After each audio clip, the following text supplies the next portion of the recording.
不動産屋さんの階段へようこそ。今回のお話は関東近郊にある工業用の配管製造企業の営業をしていた女性の方の体験談です。その女性を仮に春日さんとお呼びします。今から20年ぐらい前、春日さんはフレキシブル配管を製造する会社の課長をしていました。そして直属の部下5名とともに宇宙産業分野などのアメリカ企業やコロンビア、中東、東南アジアなどのメカニック企業との取引で毎日忙しくしていました。当時は労働基準法の労使協定などを何のそので、女性でも深夜近くまで残業をすることはよくあったそうです。さて、それは春日さんがアメリカ出張から帰国して週明けの月曜日のことでした。その日は忙しく、春日さんは報告書を作成しなくてはならない上、メールの確認返信、その他雑務にも追われていました。そしてふと気がつくと、辺りはすっかり暗くなり、窓から夜の八ヶ岳のシルエットが見えていました。もうすでに他の社員は全員帰宅の途についており、残っているのは春日さんだけでした。ああ、疲れたと春日さんは思わずため息をつき、同時に壁の時計に目をやりました。もう11時か。そう思うと、深夜残業が珍しくない部署の春日さんは今夜も長くなりそうだなと覚悟しました。さて、そういう夜はいつも春日さんは濃いコーヒーを飲むのが定番でした。そこで食堂に行こうと席を立って廊下に出ると、毎度のことですが、すでに廊下は薄暗く、非常灯が寂しく灯っていました。食堂は春日さんの事務所と同じ棟で、廊下を東に行くと奥にありました。春日さんがいつものように東の奥に向かって歩いていると、その夜はなぜか妙に消火栓の表示灯が赤々と光って見えたそうです。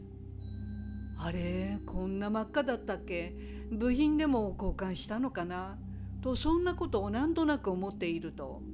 春日さんは食堂の入り口に着きました。食堂の入り口に入ってすぐの右側に給湯室があり、その反対側の左に折れたところに飲み物の自販機が設置してありました。春日さんはいつもその自販機でキリッと気合いの入ったコーヒーを買っていたそうです。そこで入り口から自販機のある左側に曲がりました。すると曲がったすぐそこにある自販機を見て、春日さんはあらっと思いました。その自販機の取り出し口のアクリル板がパタパタと揺れていたのです。それはまさに今誰かが飲み物を買って取り出していったかのように、前後にパタパタと揺れていました。春日さんは一瞬、誰か他に残業しているのかしら、そう考えたそうです。でもすぐに、いや、そんなわけない。今夜は私しかいないのは確認している。そう思いました。気のせいか、食堂全体にいつにない冷たい空気が漂っているような感じがしました。そこには人の気配など全くない暗い無人の食堂に、アクリル板のパタパタという音だけが異様に響いていたそうです。すると春日さんは、あ、そういえば、とある話を急に思い出したそうです。それは同じ階の営業の A さんという女性から数ヶ月前に聞いた話でした。それはこんな話でした。ある日 A さんは春日さんのように一人で夜遅くまで残業をしていました。その時 A さんも同じくこの自販機でコーヒーを買おうと食堂に行ったそうです。そして入り口の左の販売機を見ると、自分以外誰もいないはずなのに、自販機の取り出し口のアクリル板が前後にパタパタと揺れていたそうです。なんで動いているんだと気味が悪く思っていると、突然背後からかすかに誰かに見られているような感覚がしました。A さんはハッとしてすぐ振り返ったそうで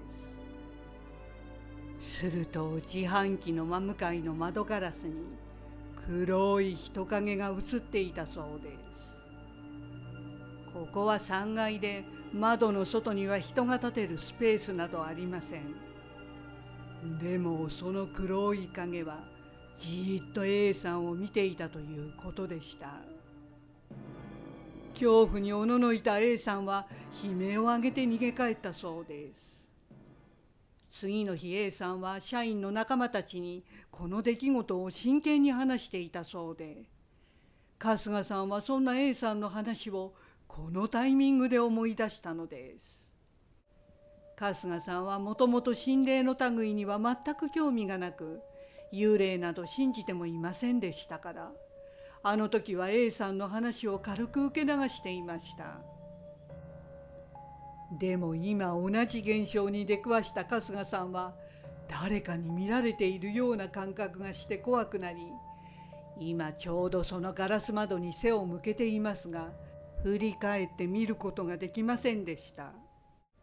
背中にひんやりと冷たい汗が流れ、春日さんは自販機でとても缶コーヒーなどを買う余裕もありませんでした。春日さんは震える足でゆっくりと後退していき、急いで廊下に出たそうです。そしてくるりと振り返り、早歩きで事務所に入り、ドアをしっかり閉めて自分の机に戻りました。しばらく何もできずに呆然としていたのですが、だんだんと事務所の中が陰の気に包まれていくのを感じました。春日さんは、これはまずいのかもしれない、ここにいてはいけないのかもと直感的に思いました。そこで急いでパソコンを閉じ、階段を飛ぶように駆け下りて会社の外に出たそうです。さて次の日のことでした。一晩経って春日さんもだいぶ落ち着くと、昨夜のことは思い違いだったのではと半信半疑になりました。あのアクリル板がパタパタと揺れていたのはネズミかなんかの仕業だったのかもしれないなどとも考えました。そこで昼休みにそれとなく同僚の社員たちに昨夜の出来事を話してみたそうです。すると笑われるかと思いきや、誰もが真剣に受け止めたので、春日さんは驚き、どうやらこういった怪奇現象がここで起きることを知らないのは自分だけだったんだと分かりました。そして同僚の一人が、春日さん、実は自分もと言ってある体験を話してくれました。春日さんたちの部署は海外戦力室ですが、その塔の隣にはステンレス加工の工場棟がありました。それはその同僚が休日出勤をした時でした。そのステンレス加工の塔の脇に表面処理室というのがあるのですが、同僚がその入り口を何気なく見ると、そこから渡り廊下を通って加工棟へ入っていく人影が見えたそうです。休日にその渡り廊下から加工棟に入る人はまず誰もいないので、その同僚はすぐに「あ、部外者だな」と思い、その人影を追いかけたということでした。そして同僚も渡り廊下から加工棟の入り口に入ろうとすると、その加工棟の入り口ドアは外からしっかりと厳重に施錠してあったのです。ですから誰もこの先に入れるわけがありませんでした。でもその人影はたった今、確かにこの入り口をすんなり通り抜けて先に進んでいったのを同僚は見ていたそうです。すると他の社員の話でも、深夜にその加工棟でそんな時間帯にそんな場所に絶対いるわけのない子供が目撃されているということでした。また加工棟で一昔前の服装の人影を見たという者もいたそうです。春日さんは次から次へと不可解な話が出てきたことにとにかくショックでしたが、自分は周りから現実主義者と見られていて、今まで蚊帳の外だったのだと思いました。でも霊感も何もない自分が体験したのが現実でした。その後、春日さんはこれらの怪奇現象に少し興味を持ち、なぜこういった現象がここで起きるのか独自で調べてみたそうで、その結果ある重要なことが従業員からのヒアリングで分かりました。この会社に古くから勤務している地元の非正規社員の女性によると、この会社の事務棟と工場棟が建設される前は、この土地は長らく空き地だったということでした。それも誰も手を加えなかった草が生い茂った原野でした。その後、東京に近い立地もあったのもあり、ついに地権者がこの土地に工業団地を誘致することになりました。そして誘致するにあたり土地を整地する必要がありました。その事前調査の際に原っぱの中に複数の無縁仏のお墓があったことが分かったそうで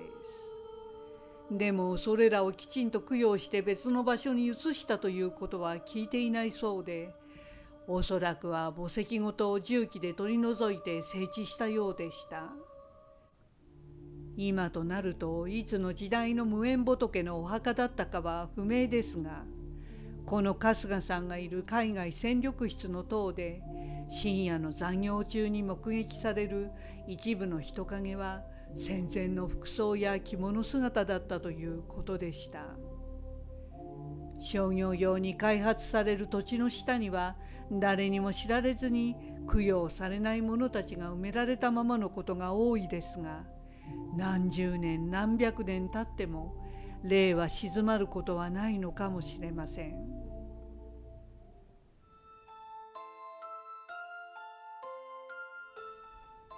不動産屋さんの怪談、語り手ゆりです。今回のお話は日常の中に潜む非日常のお話です。これは福岡市にお住まいの女性、仮名ですが遠藤さんからいただいたご本人の体験談です。遠藤さんはお仕事もされていますが普通の主婦で、ある日家のコーヒーメーカーが壊れてしまったので新しいものを買いに行くことにしたそうです。遠藤さんの家からさほど遠くないところに大型スーパーがあり、何でも安く電化製品のコーナーもあるので、そこでコーヒーメーカーを選ぼうと思いました。大型スーパーの広い駐車場に車を止めて、遠藤さんは早速エスカレーターで2階の家電売り場に行きました。平日の昼間でしたから買い物客はまばらで空いていたので、遠藤さんはゆっくり商品を選ぶことができそうだなと思いました。そして広い売り場の端にキッチン家電のコーナーがあり、遠藤さんはすぐコーヒーメーカーが並んでいる棚を見つけることができました。遠藤さんはどれが小型で使いやすいかなどと考えながら商品を見ていました。するとちょうどコーヒーメーカーの棚の隣に電気ポットが並んでいて、そのポットを年配の夫婦が見ていたそうです。その夫婦は年の頃で70代後半ぐらいに見えたのですが、仲睦ましくどのポットがいいか探しているようでした。旦那さんはひょろっと背が高く、耳に補聴器をつけている人でした。奥さんは小柄な人で、2人とも物静かに商品を見ていました。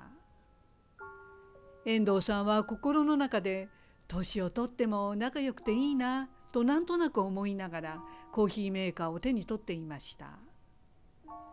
ここの並んでいる商品はみんなディスプレイ用の見本ですから、買いたい場合は在庫を確認してもらう必要がありました。そこで遠藤さんは店員呼び出しベルとかないかと見回しました。でもどうもそんなベルやスイッチはなさそうでした。その時ちょうどあの老夫婦の奥さんが遠藤さんのすぐ脇の電気ポットを見ていて、どうやら店員さんにポットの在庫を聞きたいようで、そわそわ周りを見渡していました。そこで遠藤さんは「このコーナーに店員さん呼ぶスイッチとかはないんですよね」と話しかけてみました。すると奥さんが「ああ、私もいつもレジに行って呼んでくるんですよ」と言ったので、若い遠藤さんは「私呼んできますね」と言ってささっとレジの方に歩いて行きました。そしてレジから若い男性の店員を連れてきたそうです。老夫婦の奥さんは遠藤さんにお礼を言うと、店員さんに二言三言何か頼んでいました。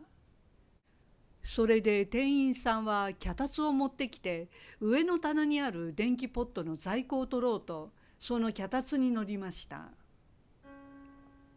するとさっきまでずっと静かに様子を見ていた老夫婦の旦那さんの方が、その店員さんの乗った脚立が動かないように気を利かせて両手で押さえたそうです。それを見て遠藤さんは優しい人だなぁと思い、ふと何気なく旦那さんの顔を見たそうです。その瞬間遠藤さんに旋律が走りました。旦那さんは遠藤さんの方に顔を向けていたのですが、その目が真っ白だったのです。黒目がなく白目だけだったそうです。遠藤さんはぞっとして「この人周りが見えているのかな」と驚きました。目の何かの病とも考えられますが、例えば重症の白内障でも瞳の痕跡ははっきりわかります。でも旦那さんの目は本当に白目だけだったのです。そしてこの時遠藤さんがその旦那さんに感じた違和感は尋常ではありませんでした。でも奥さんも店員さんも特別旦那さんに注意を払うわけでもなく、存在すら気にしていないかのように平然としていました。その時遠藤さんはふと「そういえば」とおかしなことに気がついたそうです。さっき最初に売り場でこの老夫婦を見かけた時から今まで、その老夫婦が会話をしているところを一度も見ていなかったのです。確かに仲良さそうには見えましたが、2人はずっと黙っていたことに気がつきました。普通だったら「これいいわね」とか「どう思う」とか一言二言話すものですが、奥さんには旦那さんがいないかのような振る舞いをしていました。でも遠藤さんには紛れもなく旦那さんは生身の人間に見え、今も目の前にいます。遠藤さんはしばらく呆然と様子を見ていました。すると老夫婦の奥さんは店員さんから受け取った在庫のポットをカートに入れて、そのままその旦那さんと一緒にレジの方に歩いていきました。遠藤さんはその後ろ姿を見てハッとしたそうです。それは遠藤さんのその老夫婦を最初に見た時のその第一印象で、何を無意識に思っていたかを急に思い出したのです。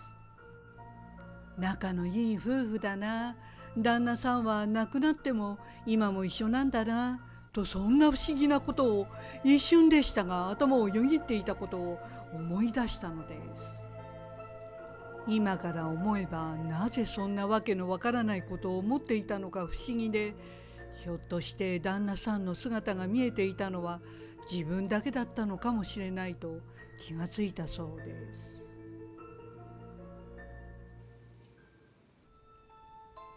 第2話。このお話は特にプライバシーの保護の観点から事実関係を損なわない程度に一部再構成しています。これは実は私自身の話なのですが、それは昨年の話で、お正月もあっという間に過ぎ、1月も中旬に差し掛かった頃でした。その夜、一人暮らしの私はいつものように自宅の寝室のベッドで寝ていました。もう18年住んでいる家ですが、特におかしな現象はここでは一度もありませんでした。怪談チャンネルを始めてたくさんの怖い話を聞いてきましたが、気のせいや暗示も含めてその影響もなく、この夜もよく寝れていました。さて、しばらくして夜中の2時か3時くらいになっていたと思います。冬でしたからベッドの布団を顔がすっぽり隠れるくらいかぶって、やや右横に体を傾けて寝ていました。するとふとどこかからかすかなラジオの周波数を合わせようとしているようなキーンという金属音が聞こえてきました。あれと思うと、その金属音の中に複数の人の話し声も聞こえてきました。それは甲高い声で女性のようにも聞こえたので、私はぼんやりと外で誰かが話しているのかなと前の通りの通行人の声かと思いました。でもよく考えればそんなわけがないのです。いくら東京でも住宅街ですから、真夜中でこんな時間に普通に外で話しながら人が歩いているわけがなく、どこから聞こえてくるんだろう、そう思ったほんの 1,2 秒後でした。突然私のベッドの布団の上にドスンと何かの塊が落ちてきたのです。びっくりして私は一瞬で完全に覚醒してしまいました。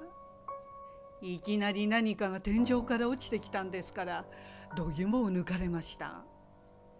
それはちょうど猫か小型犬くらいの大きさの柔らかいもので、私の心臓の横あたりに落ちてきました。その時体を少し右に傾けていたので心臓を直撃はしませんでしたが、ちょうど胸脇腹にその塊はありました。昔小型犬を飼っていたのですが、それが布団に落ちてきたらまさにこんな感触だったのではないかと思ったので、最初その犬が化けて出てきたかと一瞬でしたが思ったくらいでした。でもそれとは違う異様な違和感を感じました。するとその塊は布団の上でくねくねとうごめいていたのです。それはまるで犬や猫が背中がかゆくて布団に背中をこすりつけているような動作でした。でもそれは犬でも猫でもないとすぐ分かりました。とても不思議なのですが、私にはその塊の姿が見えていたんです。布団で顔を覆っていたので、その布団の上にあるものが見えるわけがありません。でも信じられないかもしれませんが、私には全貌が分かりました。よく心霊体験で目をつぶっていたのに霊の姿が見えたという方がいますが、まさにそれと同じ現象で脳で見ているのでしょうね。そのうごめくものは肌色をした巨大なウジ虫のようで、それには腕のような節が2本出ていて、くねくねと体を布団にこすりつけていたのです。気持ちの悪いウジ虫の化け物のようでしたが、もう私は心霊体験は何回もしているので、こんな小賢しい小物に負けてたまるかと思いました。そこで思いっきりその化け物に向かって「やめろ!」と怒鳴りました。すると一瞬にしてウジ虫の化け物は消えてしまい、部屋の張り詰めた空気もなくなりました。しばらくベッドの中で様子をうかがって、もう大丈夫と思ったので気分を切り替えてトイレに行き、また寝に戻りました。ここまでは私だけの体験ですから夢だったのではと言われても仕方がありません。さてその日の朝でした。平日の朝9時前だったと思います。突然私の携帯が鳴ったので、誰だろうこんな朝からと見ると、それは友人のマークさんでした。彼とは私が海外に住んでいる時からの長い付き合いでした。マークさんは大変霊感の強い人で、島田秀平さんのお階段巡りにも霊能者枠で出演したことがある人です。大手外資系企業のエリート社員ですので、とにかく忙しく、そんな朝からそれも電話してくるなんてことはまずない人でした。ですからびっくりしましたが、すぐになんで電話してきたか分かっていました。そこで電話に出ると、私の方から「どうして電話くれたの?」と聞くと、いや、ゆりさんが気になったから何かあったでしょうというのです。ああ、やっぱりさすがマークと私は思いました。そこで昨夜のことをすべて話して、あのウジ虫の化け物の正体が一体何だったのか霊視してもらうことにしました。するとマークさんは、最初に金属音のような音が聞こえたというのはあまり良いことではないですねと言いました。そして、ゆりさん、ここ最近誰かに会いませんでしたか？それもしょっちゅう会ってる人ではなく、久しぶりに会ったという人いませんか？多分女性です。そう聞かれました。私はもう考えるまでもなく、すぐ一人思いつきました。それは1月4日だったのですが、本当に4、5年ぶりに学生時代の女友達と久々に会っていたのです。彼女から元旦に LINE で新年の挨拶メッセージをもらったことがきっかけで、本当に久々に会いましょうということになりました。マークさん曰く、おそらくその女性の強い念ですということでした。その友人の心の奥には、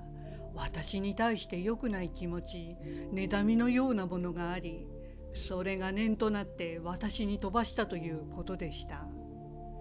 あのウジ虫の化け物は彼女の念が具現化したものだそうです。つまり生き量とも言えるのかもしれません。マークさんは友人が私を嫌っているのではなく、無意識の妬みがあったのだろうということでした。だから友人は自分が念を飛ばしていることを知らないそうです。そして今それに私が気づいたことは、無意識に彼女も気づくので、これ以上この話はしない方が良いということでした。私は彼女に妬まれるほど純情な人生ではないんですが、人の心は難しいですね。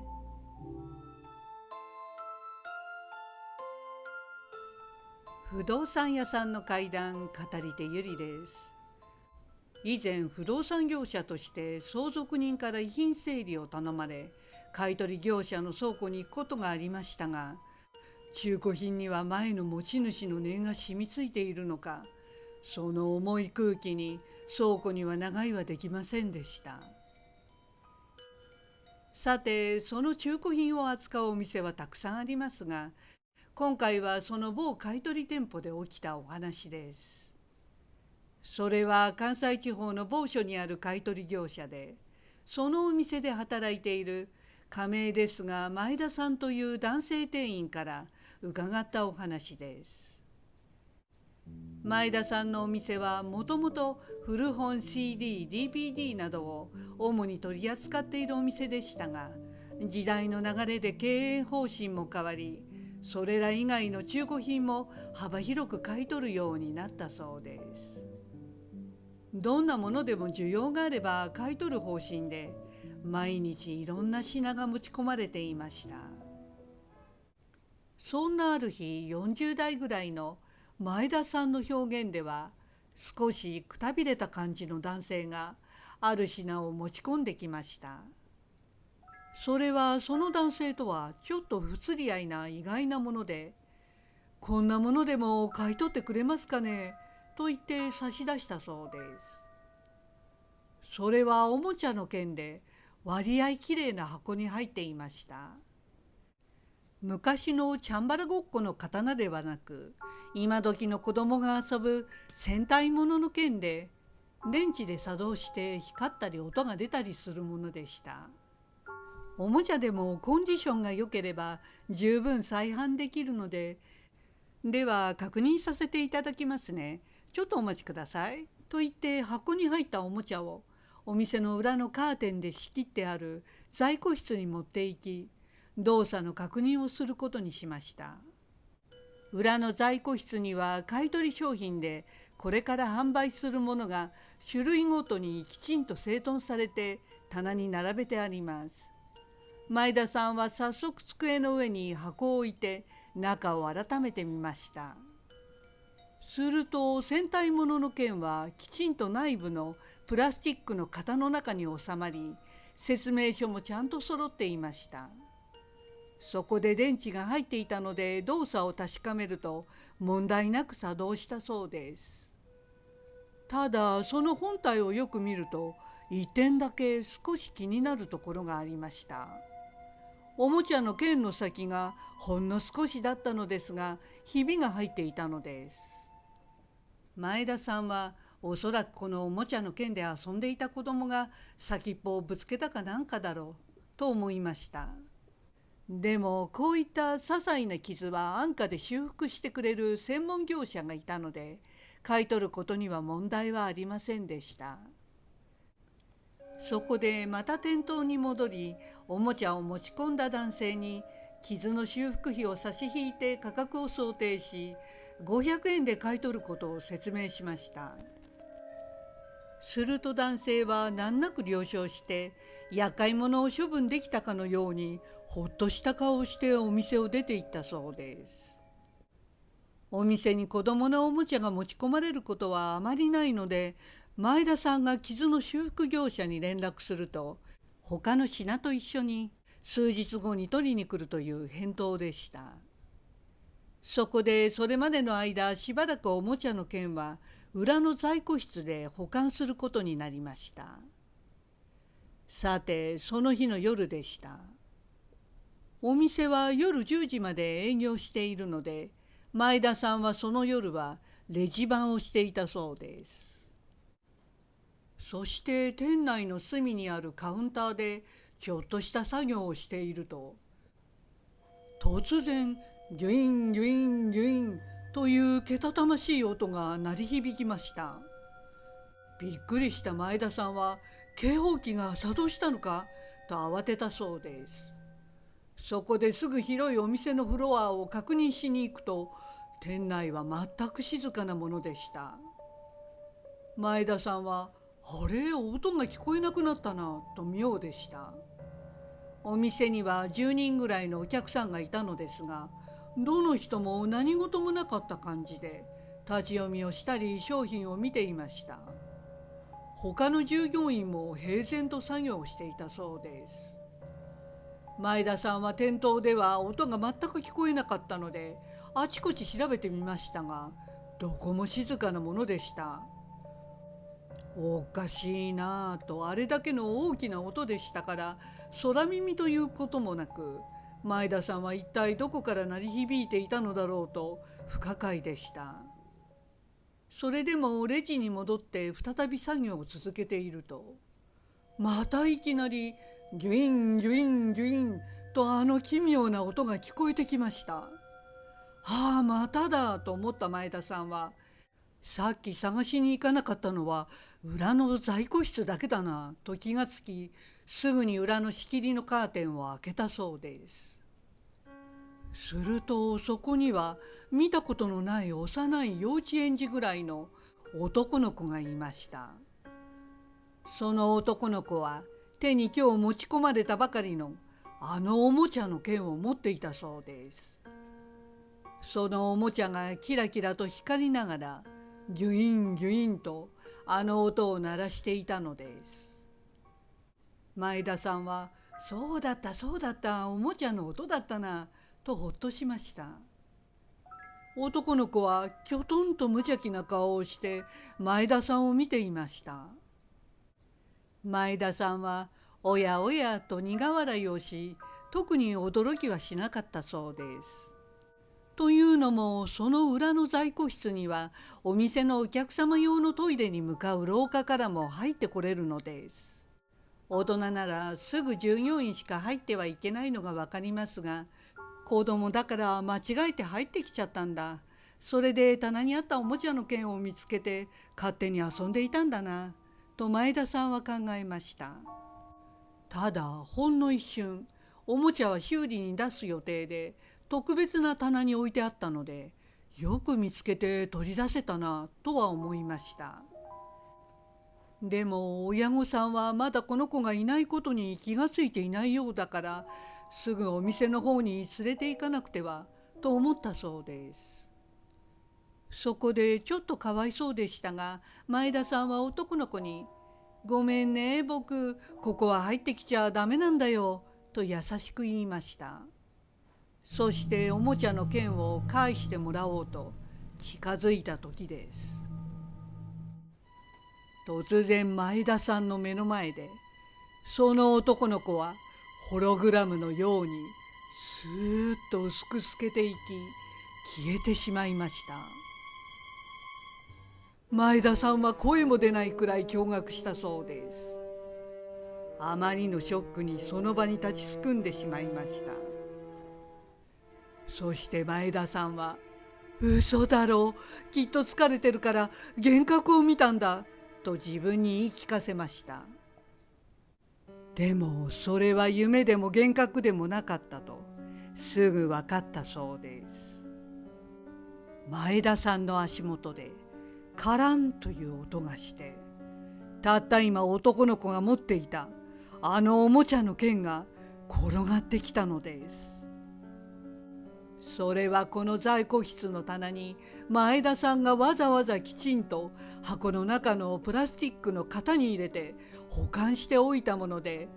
誰かが故意に箱を開けて取り出さない限り間違って床に転がってくることなどありえないのです。もちろん他の従業員は誰一人おもちゃの剣がそこにあることすら知りませんでした。ただあまりにもありえないことだったので、後で冷静になった前田さんは、ちゃんとしまったというのは全て自分の思い込みで、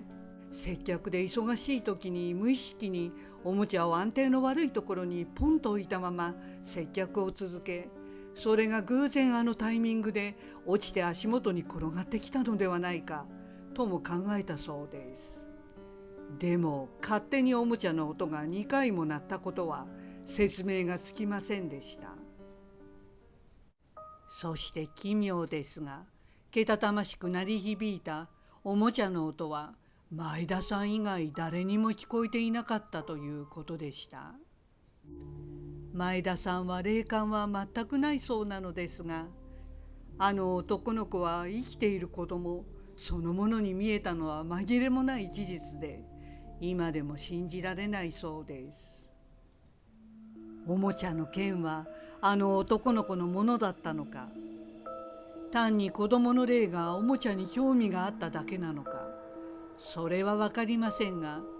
いつか誰かがあのおもちゃの剣を買っていくのだと思うと空恐ろしく感じました。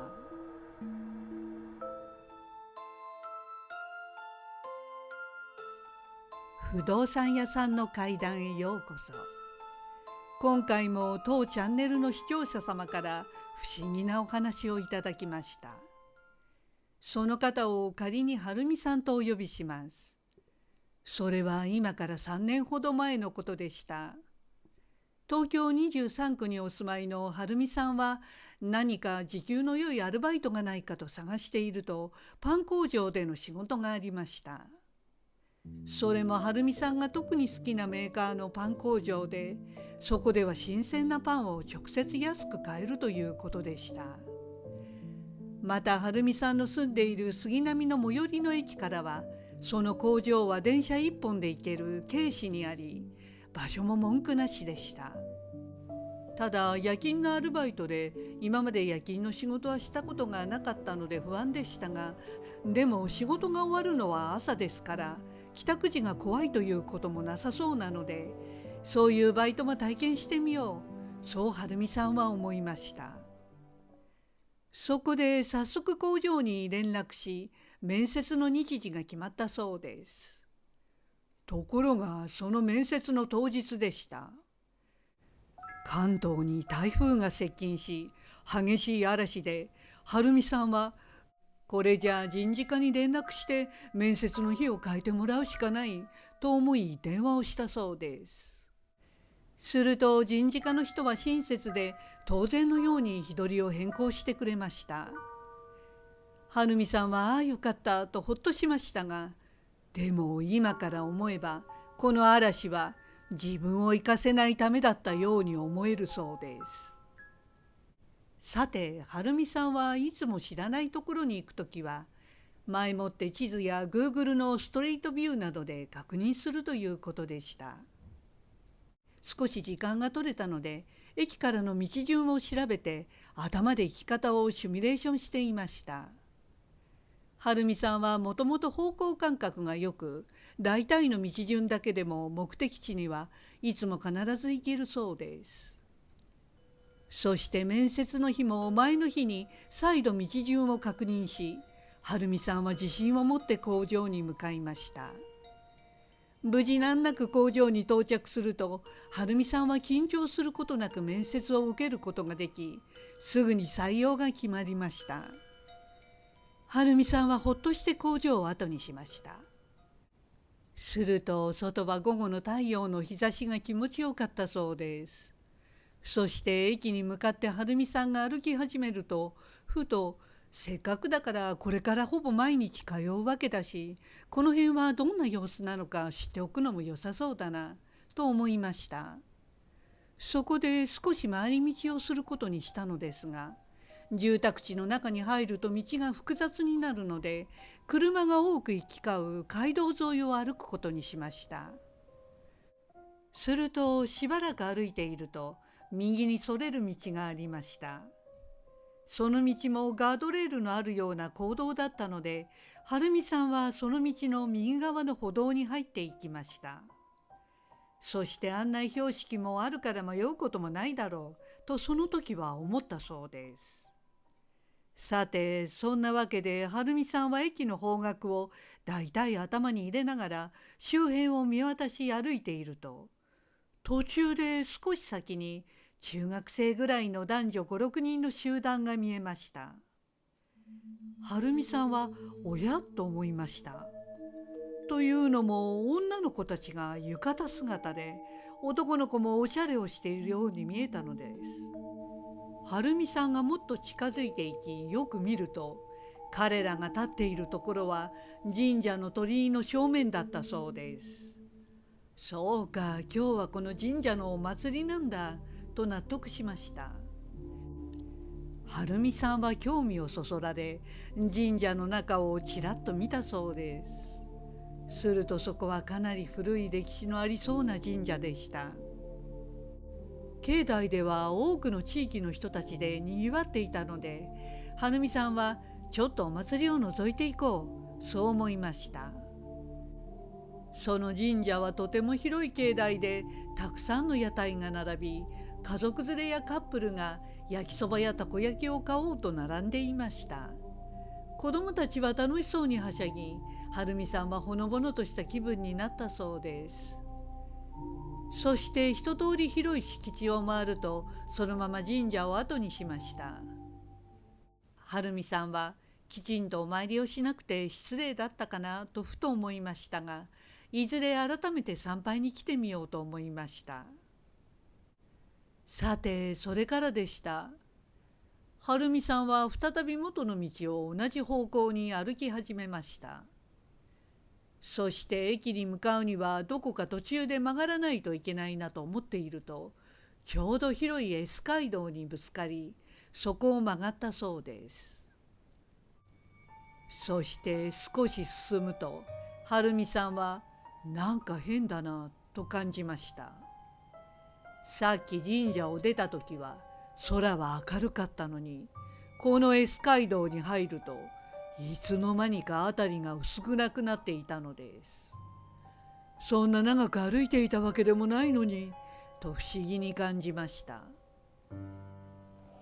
でもまあたまたまだろうとあまり気にせず歩いていくと、左手に高校の校門とバス停が見え、その先に建物の間から電車が走っているのが見えました。駅はあの線路沿いに行けばあるはず、そう晴美さんは考えました。ところがその線路に到達すると、線路沿いには全く道がなく、住宅やマンションの建物に遮られていました。そしてさっき電車が走っていた線路は高架になっており、その下をくぐる車道しかなく、歩道はありませんでした。これでは線路沿いを頼りに駅に向かうことができません。そこで晴美さんは少し引き返して、さっきの学校の前ならとその通りに入ってみると、また行き止まりにぶつかってしまいました。どうしようとまた別の道に入っても、そこも行き止まりでした。その後もどの道に入ってもすべて袋小路にはまってしまい、晴美さんは気がつくとどこへも抜け出せなくなっていました。辺りは薄暗くなり、じわじわと夜の陰の気が充満してきます。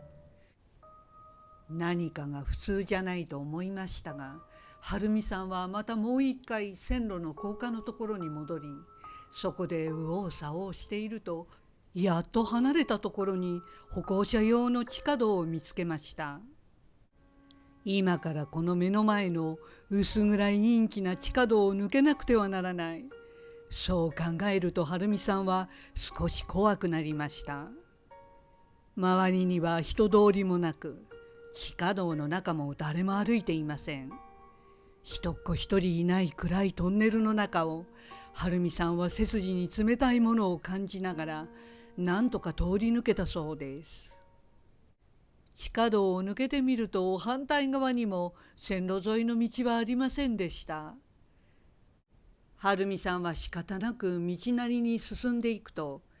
前方にマクドナルドの明かりが見えました。ああ、よかった、そう思いマックでコーヒーを飲んで一休みしたそうです。そしてお店を出る時でした。30歳前後の男性が突然晴美さんに近づいてきて話しかけてきました。でも何を言っているのか全くわからない、意味不明なことを言っています。晴美さんは知的障害のある人かなと思いましたが、経駅はどっちでしょうと聞いてみたそうです。すると、わからない。とだけ言ってその男性は去っていきました。いよいよ晴美さんは自分の置かれた状況が気味悪くなり、違う世界に来ているようで、ここから早く抜け出さなくてはと思いました。そこでとにかく線路沿いに並行しているだろうと思われる道をあえて反対側に向かって歩いてみました。すると晴美さんの方向感覚通り、無事京駅に到着できたそうです。その時晴美さんはやれやれと思いましたが、同時にまるで狐につままれたような気分にもなりました。帰りの電車の中で晴美さんは、自分は一体どこをさまよっていたのだろうとずっと道に迷ったことを疑問に思っていたそうです。さてその次の日でした。晴美さんは昨日のことが不可解で納得できず、もう一回 Google のストリートビューで歩いた道順を調べてみました。まず例のあの古い神社が地図上で見つかれば、そこから自分がどう道を間違えたかがわかると思ったそうです。それに工場から神社までの道順は至って単純でしたから、すぐ見つけられると思っていました。ところが不思議にも、どこをどう探してもそんな神社はなかったのです。晴美さんは自分の勘違いだと思い、あらゆる方法範囲も広げて神社を探したのですが、やっぱり地図には載っていませんでした。あれだけの古い神社で境内もとても広かったので、地図に載っていないということはありえません。ましてや車が行き交うガードレールのあるような道沿いにあった神社ですから、簡単に見つけられるはずでした。はるみさんは、そんなバカな、間違いなく私はあの神社の前で中学生たちに出くわし、お祭りでたくさんの人でにぎわっていたのを見た。そう思い、その後も何度も調べ直しました。でもまるでこの世から消え失せたかのように、そんな神社はなかったのです。そして分かったことは、そもそもあの工場の近辺、つまり歩いて行ける範囲には神社などなかったそうです。するとはるみさんはあれと妙なことに気がつきました。神社は存在しませんでしたが、その代わりにあの工場の周辺には大きな霊園がありました。そしてその最寄りの駅では、電車に乗り降りする半透明の人々が目撃されているという話を聞きました。そのことと関係するかは分かりませんが、あの日はるみさんが入った神社はどこの時空に存在していたのでしょう。それは本当に神社だったのでしょうか。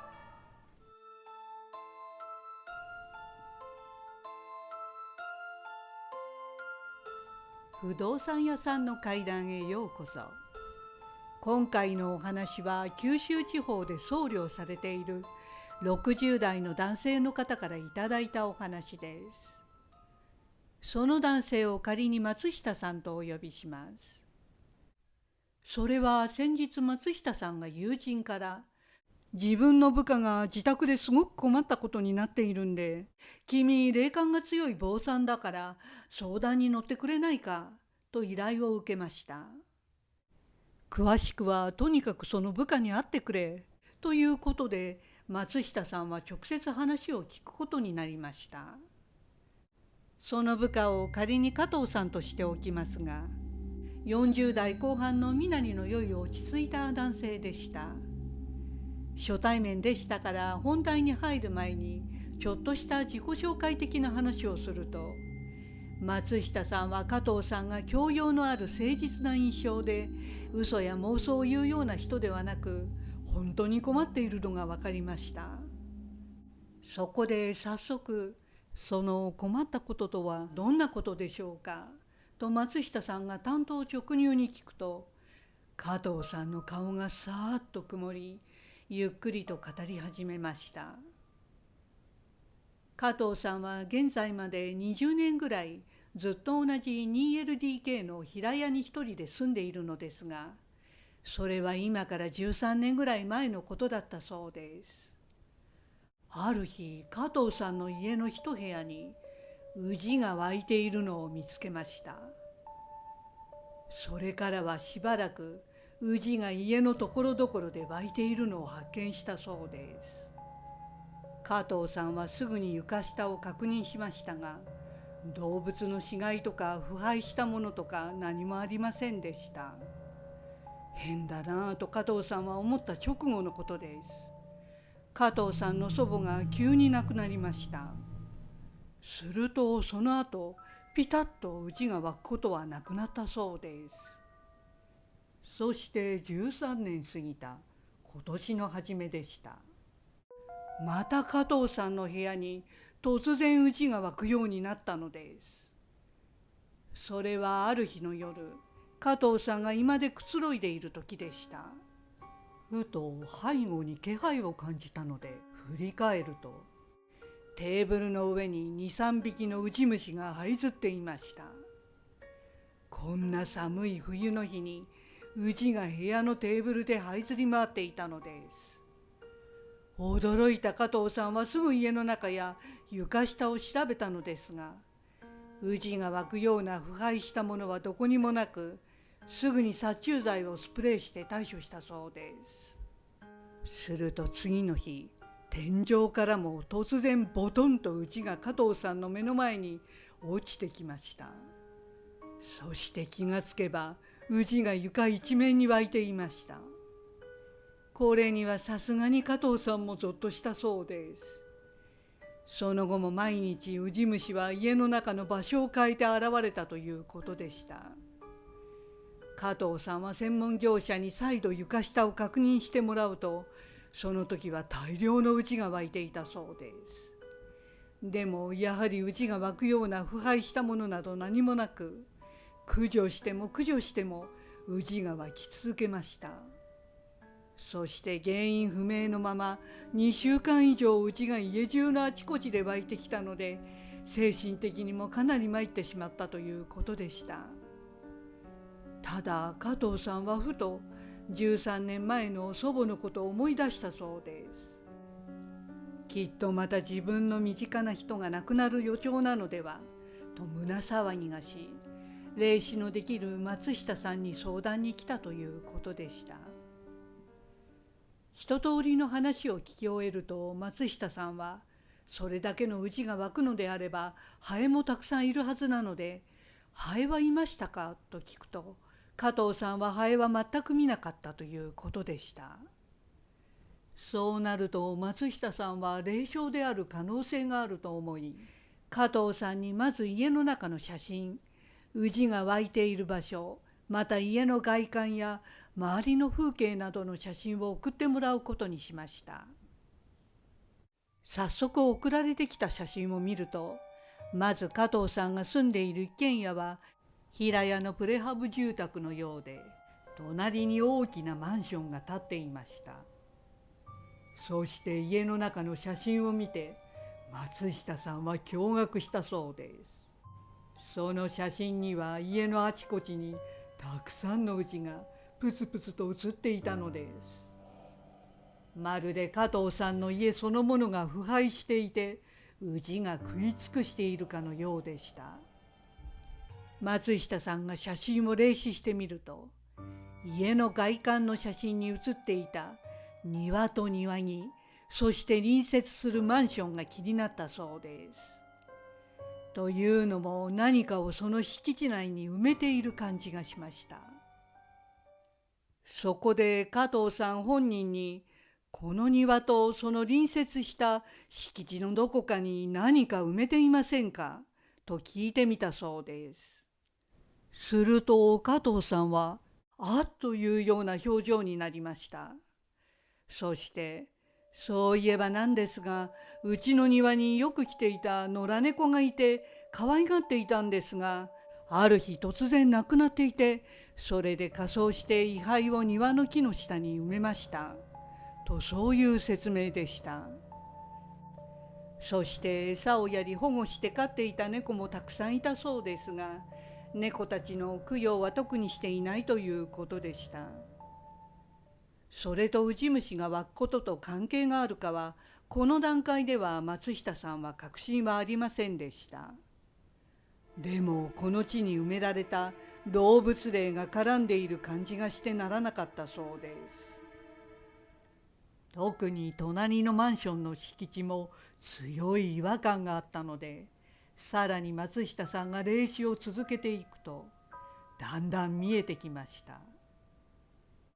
そのマンションの写真にゴミ捨て場が写り込んでいたのですが、その写真をよく見ると猫の霊体が写り込んでいたのです。それを見て松下さんはもしやと思い、すぐに加藤さんに連絡して、このマンションの住人で猫を飼っている人とかが猫の亡骸をゴミ捨て場に捨てていませんかと聞きました。すると加藤さんははっとして、ああ、以前死んだ野良猫がゴミ捨て場に捨てられていたことがありました。どの住人の仕業か分かりませんが、すぐに役所の人が回収したようでしたと答えました。松下さんはやはりと思ったそうです。そしてさらに同じマンションの敷地の写真には、一人の女性の霊体が写り込んでいました。松下さんには、その霊体は加藤さんの母親の姉、つまり加藤さんのおばらしき人に思えたそうです。すると加藤さん曰く、その隣のマンションの一室に現在も両親が住んでいるとのことで、おばが自分の妹の住むマンションの敷地に移り込んでもおかしくないと納得したということでした。でもこれらはすべて霊からのメッセージなのだと松下さんは言います。そして松下さんは霊体だけでなく、加藤さんの自宅やマンションの写真からこの一帯の土地の湿気、じめっとした陰湿な感じを受けたそうです。そこで、この土地はもともと海だったのではないですかと尋ねました。すると加藤さんの話では、地名がという海を意味する字が使われているということと、加藤さん自身が不思議な体験をしているということでした。それはある朝目が覚めて布団から起きると、加藤さんの布団の真横に水が溜まっていたそうです。でも雨など降っていなかったので不可解でした。それを聞いて松下さんの脳裏には、そこにびしょ濡れの人が立っている映像が浮かんできました。おそらくこのエリアが海だった頃に、その海で亡くなった人なのではと思いました。さて、これら諸々のことから松下さんは一つの仮説を立てていました。まず土地柄がそもそも水に関係する場所で、霊を引き寄せやすい湿気の多い土壌だったこと。そういう場所には動物霊や自爆霊の影響が残りやすく、霊障も起きやすいということでした。その霊障は霊が加藤さんにメッセージを送っていると考えられるそうです。ウジ虫が湧いたのはその霊たちのメッセージで、供養を欲しているということのようです。そこで加藤さんには祖母や叔母の霊や家と関連した猫の霊たちの供養を継続的にしてくださいと助言し、加藤さんはすぐそこで供養を始めました。そして松下さんは最後に一番肝心な土地のお清めをしたそうです。するとその日の夜でした。加藤さんから「あれからうちが出なくなりました」と興奮気味に連絡がありました。そしてそれから今日に至るまでピタリと全くうちが湧かなくなったということでした。この事実が供養とお清めによるものだったのか偶然だったのかはそれは分かりません。ところで松下さん曰く、これは仏教の宗派によって諸説あるので反する意見の方もいるとは思います。でも私の直感と実際の経験則で判断すると、庭などにペットの亡骸をたとえ位牌でも埋めるのはその敷地が墓場と化してしまうことにつながると思います。そこには負のエネルギーが滞るので、できれば避けた方が良いと申し上げておきます。そう最後に教えてくれました。ご視聴ありがとうございました。よろしければチャンネル登録といいねボタンをお願いします。